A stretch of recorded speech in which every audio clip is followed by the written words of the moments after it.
I think there are more questions on Georgia's roster than people realize. Doesn't mean that they're not going to be really good. They're going to be excellent. It's a team that is no worse than number 2 in college football coming into the season.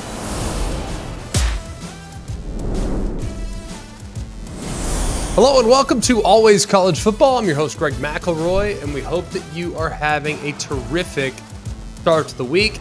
We appreciate all of you coming to us from wherever it is you're coming to us from, whether it's on the podcast platform. If you're here with us via the ESPN College Football YouTube page, please continue to like, rate, and subscribe to the show wherever you get the show. Leaving the review, leaving a rating, all that stuff really helps us. Regardless of what you rate it, doesn't matter.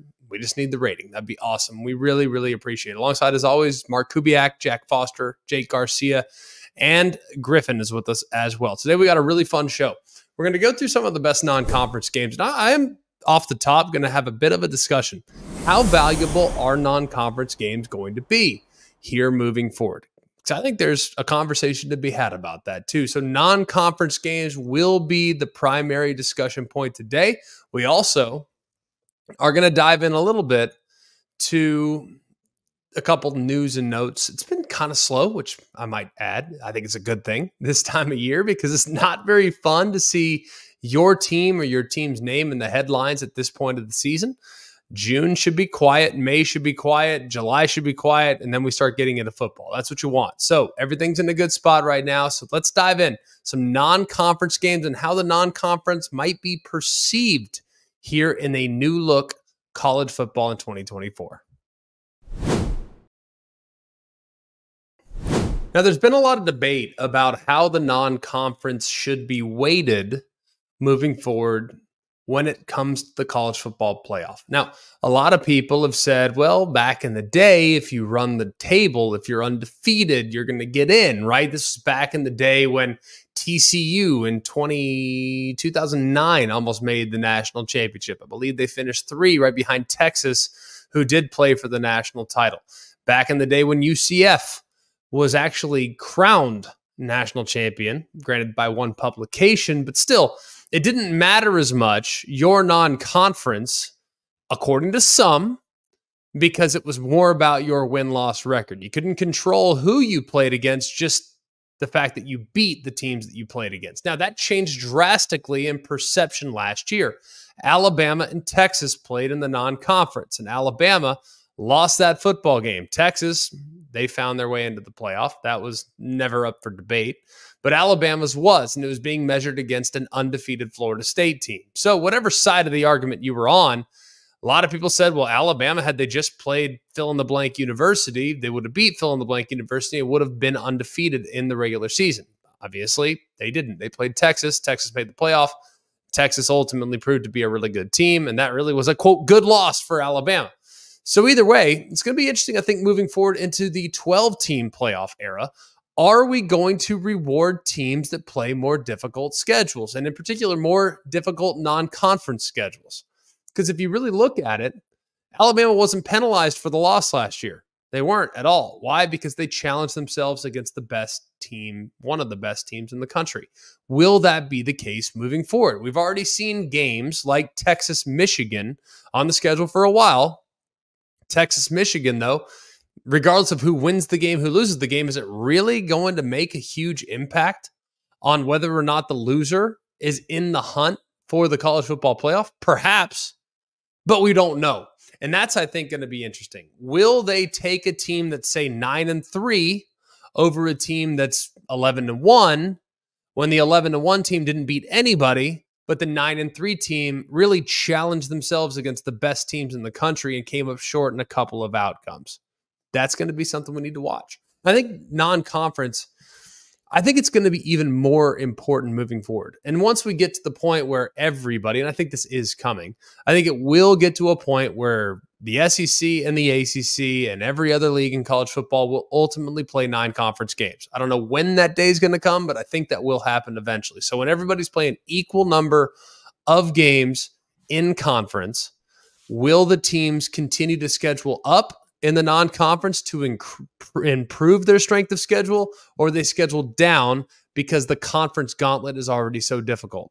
That's going to be something worth watching moving forward. But this will be a great year to try to figure out, is it beneficial to my program to play against the best teams in the country? Even if I lose, is it going to have as much of an impact on me as if I beat a team from the FCS?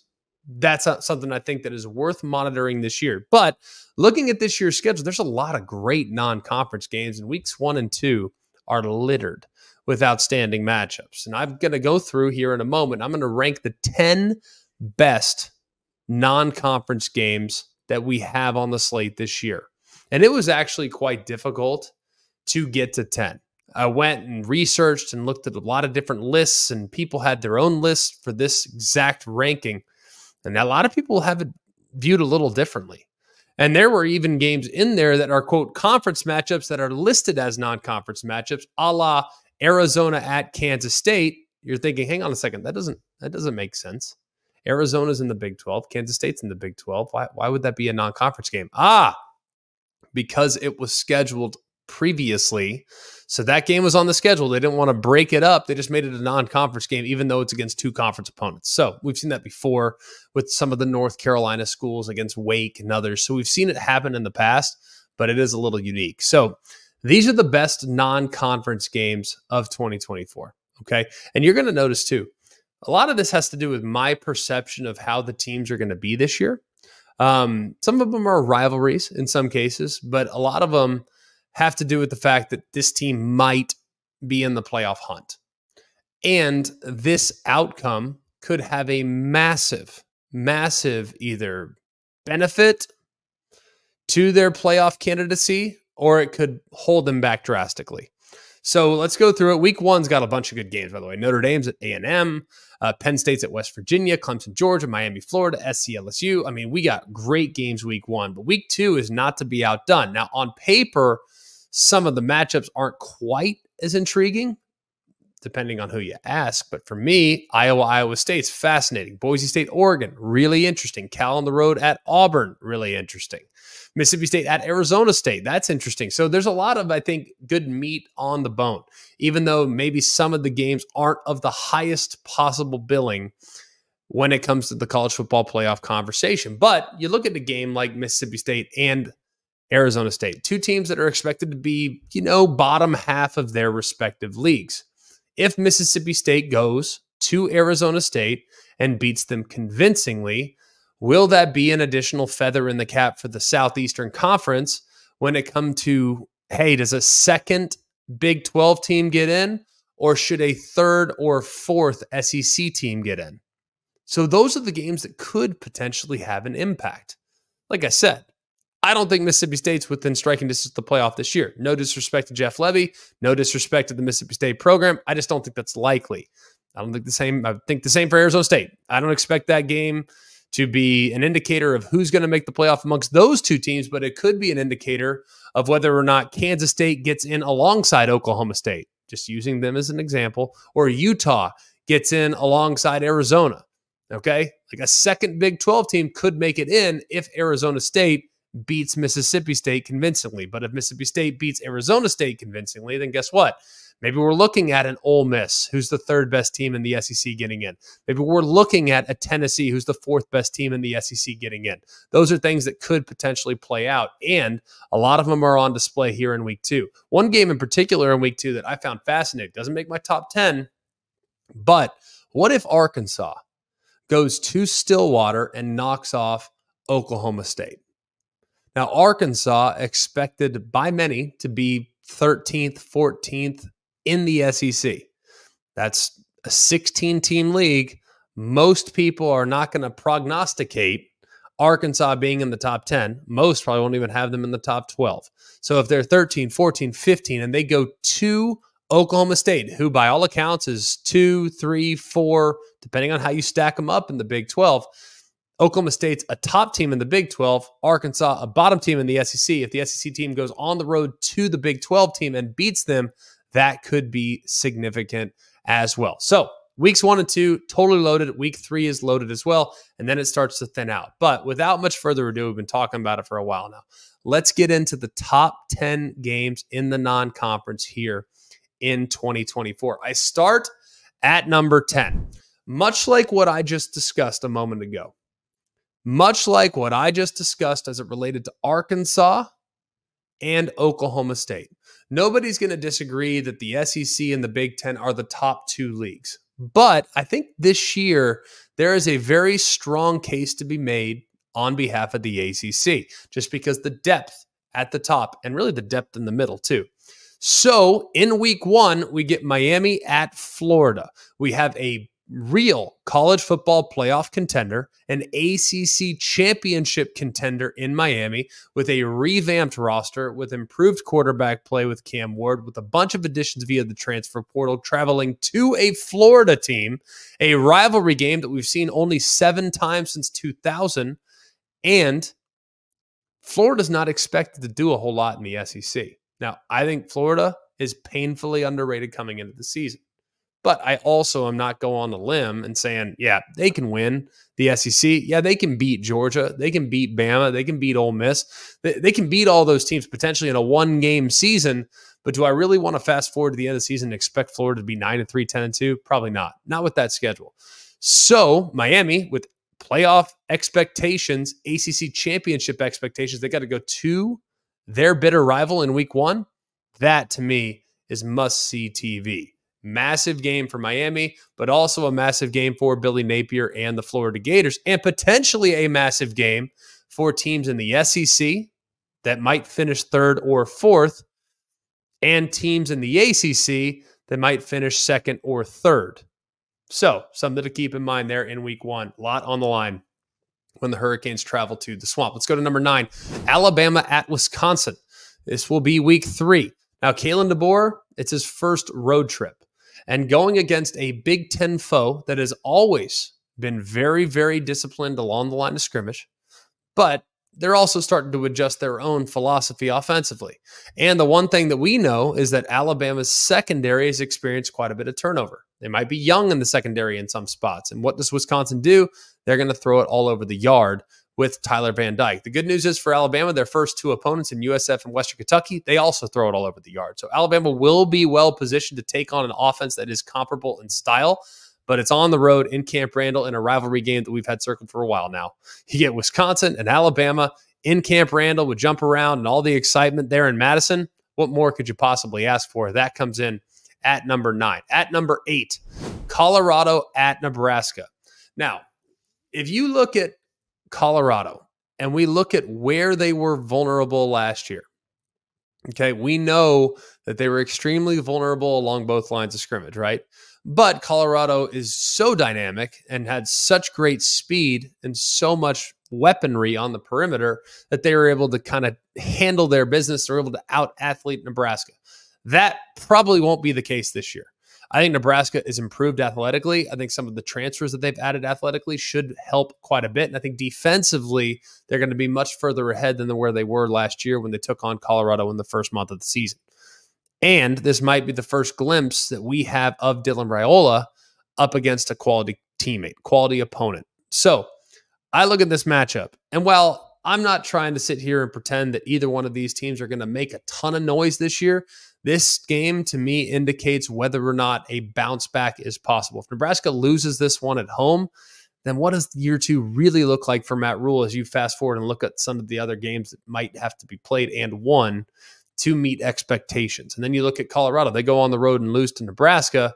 Then has the shine continued to wear off on Colorado's and, frankly, Coach Prime's tenure at this point in year number 2. So Colorado at Nebraska comes in at number 8. At number 7, LSU against USC in week 1. Now, 2 of the worst defenses in America last year take the field. LSU was 100 and something. USC was 100 and something. Both went out and decided to shake things up, make some adjustments from a defensive coordinator standpoint. Blake Baker at LSU, D'Anton Lynn for USC. You also have a couple of new quarterbacks that are having to replace some pretty key pieces. We know Caleb Williams went number 1. Miller Moss probably going to step in there as Caleb Williams' replacement. Garrett Nussmeier is trying to replace Jaden Daniels, who went number 2. So a lot of intrigue there in week 1. And the fact that that game's on Sunday. You know I love that Sunday game. It's going to be amazing. Big Ten SEC matchup. SEC feels more normal. USC in the Big Ten will feel a little bit unique, but their first game wearing a Big Ten patch. It's against an SEC team. It's in Vegas. It's on a Sunday night in a standalone window. Yeah, count me in for that one. As far as the fallout in the event in which one of those two teams loses, I don't think it's going to necessarily crush that team's possibilities moving forward either. Like, those teams are equally well respected right now coming into the season. I know I expect USC to be better than people anticipate. I also think LSU has a chance to be a lot better than people realize. So I look at this game, and while we're probably going to overreact strongly to whoever loses, we might fast forward to the end of the season. These two teams might be within striking distance of the playoff. They really might be when you look at just kind of how everything might sort itself out in college football this season. Let's go to number 6, Florida State at Notre Dame. This is week 11. You get the defending ACC champion that is going through a ton of roster turnover, a ton of adjustments, a lot of guys back in some spots on the defensive side, but a lot of guys turning over on offense. You get some new wide receivers out there. You get a couple new running backs in there as well. You get a new quarterback in DJ Uiagalelei. You got to replace a couple key pieces along the defensive front, but I think you've adequately done that by way of the transfer portal, and you have some young guys at defensive tackle that are poised to step up. I look at FSU, and I think FSU is going to be solid. Now, I don't know if they're a shoe-in, guaranteed, bona fide playoff contender at the moment. I think they're in the mix for that. But this would be massive if they can go on the road to Notre Dame and get a win. Notre Dame is considered by many to be one of the best teams in America. At worst, a top 10 team coming into the season. So if Florida State can go on the road in week 11, when it starts to get a little bit colder and the playoff situation starts to kind of clear up just a little bit, this would be huge for them to be able to go and get this win. And Notre Dame, they're on this list a bunch, by the way, because I think Notre Dame's going to be the real deal this year. And I also think Notre Dame's schedule is very, very manageable. This is one of the few hurdles that I think stand in their way between where they're at right now and a college football playoff berth. Let's go to number 5. This game is painfully underrated, by the way. This game is painfully underrated here in the early part of the season. Penn State at West Virginia. Now, this has been a remarkably lopsided rivalry, considering the fact that Penn State currently leads the all-time series 49-9-2. Last year, Penn State handled their business and beat West Virginia convincingly 38-15. But it was really a couple of moments at that game where we were just not sure what West Virginia was. I don't even know if Neil Brown knew what West Virginia was at that point, when you really think about it. Because Neil Brown, fast forward to the end of the year, West Virginia had a pretty dang good season. They, I think, established a possible star at quarterback. You got a legitimate difference maker as an all-purpose weapon running back. You got an offensive line and a defense that got better as the season went along. Like, I think West Virginia has a chance to be real sneaky dangerous this year. We've talked about them in the past. I think this is a much tougher game for Penn State than people realize. Now, Penn State has more overall talent than West Virginia, but West Virginia is a difficult place to play, and this will be an interesting road trip for Penn State to make. Even though they've dominated in the past, this, I think, was a better West Virginia team than Penn State faced a year ago. So this, I think, is a really underrated game that no one's really talking about, but we probably should spend a little bit more time on it here as the season starts to approach. Let's go to number 4, and we can really throw number 3 in this one as well. Number 4 is Notre Dame at Texas A&M. That's week 1. Number 3 is Notre Dame at USC. That's week 14. So Notre Dame, we talked about them already when we were talking about the Florida State game. Notre Dame's schedule is pretty manageable. Okay, now if you want to count a road trip to Purdue, if you want to count a difficult matchup against Florida State at home, by all accounts, totally support that. But their schedule is pretty manageable. Most of their most challenging games are going to come at home, with the exception of these 2 games. When they go on the road to Texas A&M week 1, luckily for them, it's going to be at night, so it won't be 1 million degrees there in Kyle Field. But Mike Elko and Riley Leonard, formerly of Duke, now find themselves squaring off against each other. Riley Leonard, the quarterback at Notre Dame, Mike Elko, the head coach of Texas A&M. So his debut as the Aggies head coach, game day is on campus. It should be a pretty exciting environment there for Notre Dame. And if they can get that one, if you look at their schedule, man, they can almost punch their ticket, barring something completely unforeseen, to the college football playoff. And then you go to number 3, Notre Dame at USC. Now, A&M, tough way to start the season. Finishing it in Los Angeles is also very, very difficult. But there's really not a lot of huge hurdles for Notre Dame between week 1 and week 14. Yes, Louisville, tough game. Florida State, tough game. They can get the Aggies in our number 4 non-conference game. They're in a really, really good spot. Like we've always said, if you go 10-2, you should be in a pretty good spot to potentially make the playoff in one of those at-large spots if you are Notre Dame. But it's going to be fascinating. I think you look at this game, I think SC, like I said already, assuming they're significantly improved on defense, which I think is a fair assumption just based on D'Anton Lynn's track record, I think they're going to be in a really good spot. Now, Notre Dame was a difficult matchup for SC last year. Very physical, really good along the line of scrimmage, and I would expect them to be similar this year. Now we're going to find out here in week 14 whether or not USC is truly up to the task. But given the conference schedule that USC played, they're going to be much more well prepared to handle the bludgeoning along the line of scrimmage that Notre Dame might provide to them like they did last year. So that's something to keep in mind. I think USC will be more well-equipped to handle the beating that Notre Dame's going to try to create because they're going to have played a Big Ten schedule at that point. So that's a fascinating game that comes in at number 3. At number 2, Texas at Michigan. This is week 2. Probably thinking, how is this number 2? I'll explain here in just a minute. Now, Michigan is the defending national champs. There's no doubt about it. However, if you look at what Michigan has defensively, they still resemble the national championship team of a year ago. Their defense is going to be loaded. I mean, really, really loaded. And I think this is a game that a lot of people wanted last year in the national championship. Texas and Michigan felt like it would have been a great matchup because of how Texas is built and how Michigan is built. And I think Texas, according to many, would have provided a little bit more of a challenge to the Michigan Wolverines there in Houston for the national title. Problem is, Texas didn't get there. They lost to the Washington Huskies. And Texas, that's where they were vulnerable last year, in the secondary. Well, is Michigan's passing attack going to be capable enough of taking advantage of a Texas team that might have some vulnerabilities in the secondary? And this would be a good opportunity for us to assess Texas's defensive front. That was the strength of their team last year.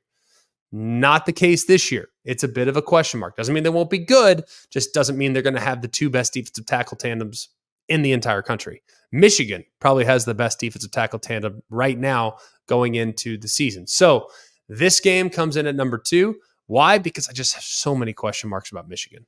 I love them. I think they are deserving of a top 10 spot in the preseason, but man, I have my doubts and I have my questions. I really do. I've been hot on Michigan for years. This year, man, it's hard for me to get as on board as I was a year ago. And let's go to number 1.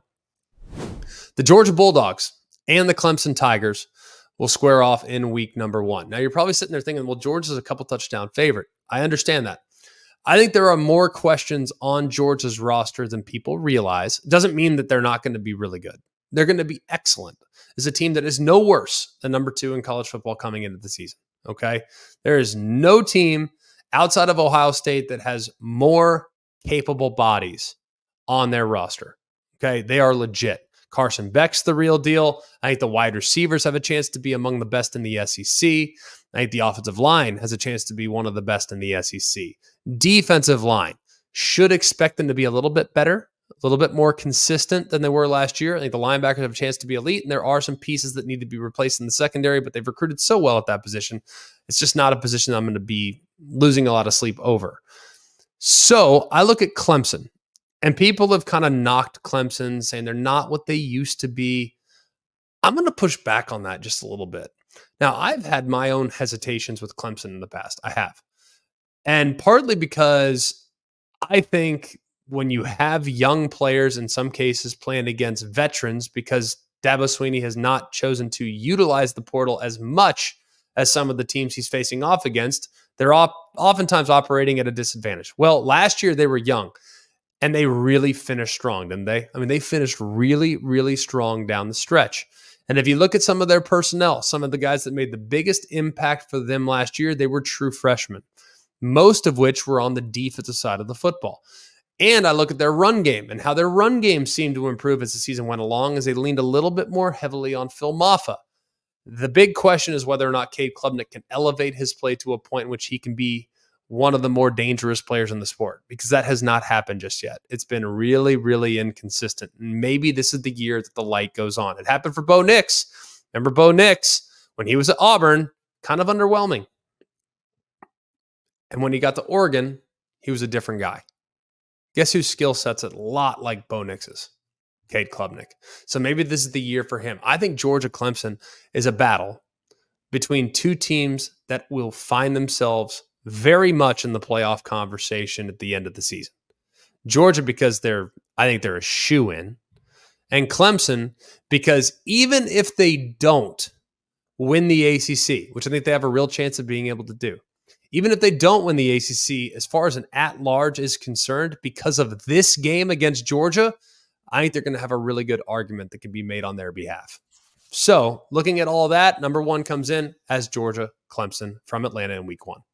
All right, McElroy, you just listed a top 10 great games, non-conference. I just got a question. What do you say to the people that say that with a 12-team playoff, the regular season games won't matter as much? Because these games are going to be awesome.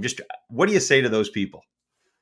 Well, I would say that they're right in some cases, partly because it just depends on who you're rooting for. If you're a fan of Georgia, yeah, the regular season won't matter as much because you can lose 2 or 3 games and still get in the playoff. If you're a fan of Texas or Ohio State, you're going to be given the benefit of the doubt because of how good your roster is and how talented your team is and what your team's ceiling is. Now, if you're a team like Oklahoma State, if you're a team like USC, if you're a team like Clemson, you don't have the benefit of the doubt. So I think it's reasonable for people to say, well, the regular season, because of the access to the playoff, is not quite as significant. But that's just my assumption right now, because I think you're going to have the top teams. And that's part of my issue with expansion, is that some of the top teams are going to have to play their way out of the playoff. I mean, so for instance, like Georgia, they're in. Like if the playoffs started tomorrow, they're in. No doubt about it. Why? Because I think they're one of the 12 best teams. Georgia is in. But the only way that they're not going to be in is if they continue to play their way out by losing game after game after game. And it could happen week 1. I mean, Clemson's a very capable opponent. And then you look at some of their road games at Texas, at Bama, at Ole Miss, Florida in a neutral site. I mean, these are tricky games. So I can understand why people would make that case. But I also look at some of these matchups and I'm hopeful that teams will continue to schedule games like this because they won't be penalized as much for challenging themselves in the non-conference. A couple news and notes from college football here in the last couple days. The SEC has announced kick times for the remainder of the schedule in 2024. If you have not seen this just yet, we will leave a link in the notes, comment section, if you will, right below the video here on ESPN's YouTube channel. So if you want to go check it out, you can. You can just Google SEC kick time schedule if you'd like to do that as well. The one thing I would say, it's kind of interesting to know some games that are going to be played now at 11 o'clock local, kind of fast forwarding throughout the entire season. I thought one team kind of had a slight disadvantage, and that was Ole Miss. Ole Miss has a bunch of early kick times, a bunch. I think it's 5 to be exact, in which they're kicking off at noon or 11 o'clock. So that is a playoff contender that has a lot of early kick times. So that might be a bit of a challenge for the Rebels. The other thing I'd say too, I love that the SEC did this. I absolutely love this. I wish the Big Ten would follow suit. I wish the ACC, the Big 12, I wish all the Power 5 teams, Power 4 teams would follow suit with this approach. All the conferences would follow suit. What if we just did our schedule announcement in June? Like the kick times is great.